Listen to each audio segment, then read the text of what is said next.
ศาสนาอิสลามถือกำเนิดขึ้นในโลกนี้เมื่อราวคริสตศตวรรษที่ 7โดยนอกจากจะเป็นศูนย์รวมจิตใจและหลักในการดำเนินชีวิตของชาวมุสลิมให้อยู่ในศีลธรรมอันดีแล้วศาสนาอิสลามยังได้สร้างสรรค์งานศิลปะรูปแบบใหม่ที่ผสมผสานเอาความเชื่อของศาสนาเข้ากับศิลปะท้องถิ่นทั้งจากโรมันไบแซนไทน์เมโสโปเตเมียและเปอร์เซียกลายมาเป็นรูปแบบอิสลามที่มีทั้งการใช้หลักสมมาตรและลวดลายที่อ่อนช้อยซึ่งเราสามารถพบเห็นได้ในอาคารรูปแบบต่างๆอย่างมัสยิดสุสานป้อมปราการหรือพระราชวังต่างๆอับดุลไททูบจึงได้รวบรวมเอา10สถาปัตยกรรมอิสลามสุดอลังการระดับโลกมาให้ได้ศึกษากันครับ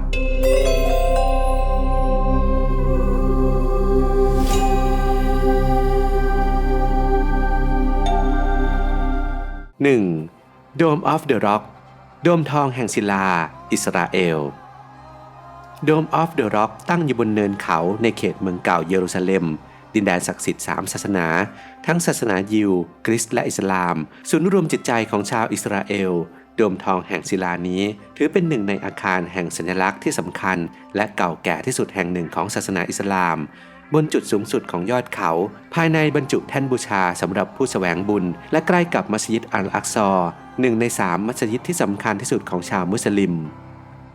โดมทองแห่งศิลาสร้างขึ้นตั้งแต่ปลายศตวรรษที่ 7โดยเมื่อแรกสร้างตัวโดมนั้นหุ้มด้วยทองคำแท้ก่อนจะหายไปตามกาลเวลาและบูรณะกันใหม่อีกหลายครั้งแต่ยังโครงสร้างเดิมเอาไว้จนกลายมาเป็นโดมสีทองที่ตกแต่งด้วยกระเบื้องเปอร์เซียอย่างที่เราเห็นกันในทุกวันนี้ 2. พระราชวังอัลฮัมบราสเปนสุดยอดแห่งงานศิลปะของแขกมัวที่แสดงให้เห็นถึงอิทธิพลของชาวมุสลิมในแผ่นดินยุโรปเดิมที่นี่เป็นป้อมปราการบนจุดยุทธศาสตร์สำคัญของเมืองเกรนาดาทางตอนใต้ของประเทศมาตั้งแต่ศตวรรษที่ 9ก่อนที่ในศตวรรษที่ 13กษัตริย์แห่งราชวงศ์มุสลิมจะเข้ามาปกครองและสร้างเป็นพระราชวังอันยิ่งใหญ่ที่มีการต่อเติมเรื่อยมาภายในนั้นมีการแกะสลักและตกแต่งอย่างประณีตแสดงถึงความอลังการของสถาปัตยกรรมอิสลามที่ทั้งงดงามและยิ่งใหญ่ได้เป็นอย่างดีอย่างไรก็ตามสเปนได้ตกอยู่ในมือของกษัตริย์ซึ่งนับถือศาสนาคริสต์ในเวลาต่อมาทำให้อัลฮัมบราถูกทิ้งร้างไปนับร้อยปีแล้วจึงค่อยมีการเข้ามาบูรณะขึ้นมาใหม่ในศตวรรษที่ 20 3. ทัชมาฮาลอินเดียอนุสรณ์สถานแห่งความรักบรรลือโลกตั้งอยู่ที่เมืองอักราริมฝั่งแม่น้ำยมุนาพระเจ้าชาจาฮานพระราชาแห่งราชวงศ์โมกุลสร้างที่นี้ขึ้นเพื่ออุทิศให้กับพระมเหสีมุมตัสมาฮานที่จากโลกนี้ไปด้วยพระชนมายุเพียง38ปีขณะที่กำลังคลอดบุตรคนที่14ที่นี่ไม่ได้เป็นเพียงแค่มรดกโลกแต่ยังเป็น1ใน7สิ่งมหัศจรรย์ของโลกยุคใหม่ที่ได้รับการยกย่องว่าเป็นที่สุดแห่งความอลังการของสถาปัตยกรรมสมมาตรของศาสนาอิสลามสร้างขึ้นเมื่อราว400ปีก่อนมีการนำหินอ่อนจำนวนมากมาใช้ทั้งภายนอกและภายในแกะสลักเป็นลวดลายต่างๆและตกแต่งด้วยอัญมณีจำนวนมากอย่างวิจิตรบรรจงใช้เงินและแรงงานคนมหาศาลก่อสร้างนานกว่า20ปี4. มัสยิดหลวงแห่งอิสฟาฮานอิหร่านมัสยิดหลวงที่สร้างขึ้นไว้สำหรับให้กษัตริย์และเชื้อพระวงศ์ประกอบพิธีกรรมเท่านั้นเป็นงานศิลป์ชิ้นเอกแห่งโลกมุสลิมที่งดงามทั้งภายในและภายนอกสร้างขึ้นในสมัยพระเจ้าชาอับบาสที่1เมื่อกว่า400ปีก่อนมีการประดับด้วยกระเบื้องเคลือบและโมเสกที่จัดวางอย่างลงตัวจนเกิดเป็นลวดลายที่สลับซับซ้อนควบคู่กับการออกแบบในเรื่องแสงและเงาตลอดจนโครงสร้างการรับน้ำหนักของโดมที่ลดหลั่นกันทำให้ที่นี่งดงามเกินคำบรรยายโดยเฉพาะในส่วนของประตูทางเข้าด้านหน้าและบริเวณจุดศูนย์กลางด้านในของโดมมัสยิดนี้เป็นส่วนหนึ่งของจัตุรัสอิหม่ามศูนย์รวมของสถานที่และการจัดกิจกรรมของราชสำนักแห่งอิสฟาฮานเมืองหลวงเก่าของจักรวรรดิเปอร์เซีย 5. พระราชวังทับคาปีตุรกีพระราชวังขนาดใหญ่ที่ประกอบไปด้วยอาคารหลายหลังตั้งอยู่บนพื้นที่ประวัติศาสตร์สำคัญใจกลางเมืองเขตเมืองโบราณของคอนสแตนติโนเปิลซึ่งเคยเป็นเมืองหลวงแห่งอาณาจักรโรมันตะวันออกก่อนที่สุลต่านเมเหม็ดที่2แห่งออตโตมันจะเข้ายึดครองตั้งแต่ปี 1453 และเปลี่ยนชื่อคอนสแตนติโนเปิลมาเป็นอิสตันบูลและสร้างพระราชวังแห่งใหม่พร้อมกับขนานนามว่า New Imperial พร้อมๆกับการก่อสร้างอาคารต่างๆเพิ่มเติมต่อเนื่องกันมากว่า300ปีมีทั้งส่วนที่เป็นพระตำหนักฮาเร็มและห้องโถงใหญ่ที่นี่นั้นจึงเป็นสถาปัตยกรรมที่มีความงดงามตามแบบอิสลามโดยแท้จริงปัจจุบันเปิดให้ผู้ที่สนใจได้เข้าชมในรูปแบบของพิพิธภัณฑ์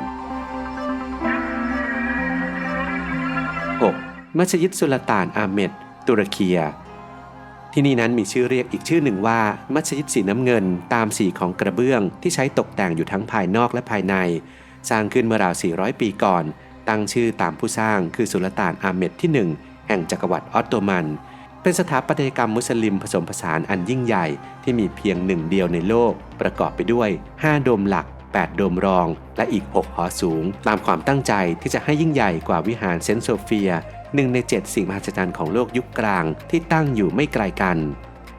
จุดเด่นมัสยิดสีน้ำเงินนั้นนอกเหนือจากเรื่องของขนาดแล้วลวดลายของกระเบื้องอิสนิกโบราณสไตล์ตุรเกียตลอดจนแสงและเงาจากหน้าต่างและกระจกสีทำให้ที่นี่เป็นหนึ่งในสถานที่ที่ได้รับความนิยมจากนักท่องเที่ยวเป็นจำนวนมาก 7. สุสานจาฮันเกียร์ปากีสถานสุสานจาฮันเกียร์ตั้งอยู่ในเขตชาดาราใกล้กับเขตเมืองเก่าของละฮอร์เมืองหลวงของแคว้นปัญจาบจาฮันเกียร์ทรงเป็นกษัตริย์แห่งราชวงศ์โมกุลซึ่งครองราชย์ในช่วงศตวรรษที่17และสุสานของพระองค์แล้วเสร็จหลังสิ้นพระชนม์ไปได้10ปีโดยพระเจ้าชาจาฮานพระราชโอรสของพระองค์เป็นผู้จัดสร้างถวายซึ่งพระเจ้าชาจาฮานนี้ก็คือผู้สร้างทัชมาฮาลในเวลาต่อมาสุสานจาฮันเกียร์ได้รับการยกย่องว่าเป็นสถาปัตยกรรมเอกแห่งราชวงศ์โมกุลที่มีความงดงามรองจากทัชมาฮาลมีการใช้หินทรายสีแดงและหินอ่อนตกแต่งด้านนอกด้วยลายดอกไม้ในขณะที่ภายในก็มีภาพเขียนหลากสีสันที่สวยงามเป็นอาคารที่ทรงคุณค่าทางประวัติศาสตร์สะท้อนให้เห็นถึงความมั่งคั่งในอดีต 8. โบสถ์คอร์เดบาสเปนโบสถ์คอร์เดบาตั้งอยู่ที่เมืองคอร์เดบาแคว้นแอนเดลูเซียทางตอนใต้ของประเทศสเปนเมื่อแรกสร้างในคริสตศตวรรษที่6ที่นี่เป็นโบสถ์ในคริสตศาสนาก่อนที่ในอีก100 ปีต่อมาจะกลายเป็นมัสยิดในยุคที่ศาสนาอิสลามเติบโตในดินแดนนี้และมีการขยายพื้นที่พร้อมกับตกแต่งภายในรูปแบบอิสลามอย่างต่อเนื่องมาอีกหลายร้อยปีโดยเฉพาะอย่างยิ่งการสร้างซุ้มโค้งที่มีการแกะสลักอย่างสวยงามตลอดจนการเรียงตัวกันของเสา850ต้นภายในวิหารจนกระทั่งเปลี่ยนแปลงผู้ปกครองประเทศที่นี่จึงได้กลับมาเป็นศาสนสถานในคริสตศาสนาอีกครั้งพร้อมๆกับการปรับปรุงครั้งใหญ่ในศตวรรษที่16ในยุคเรเนซองส์ที่รวมถึงการเปลี่ยนหอสูงของมัสยิดให้กลายเป็นหอระฆังจวบจนปัจจุบัน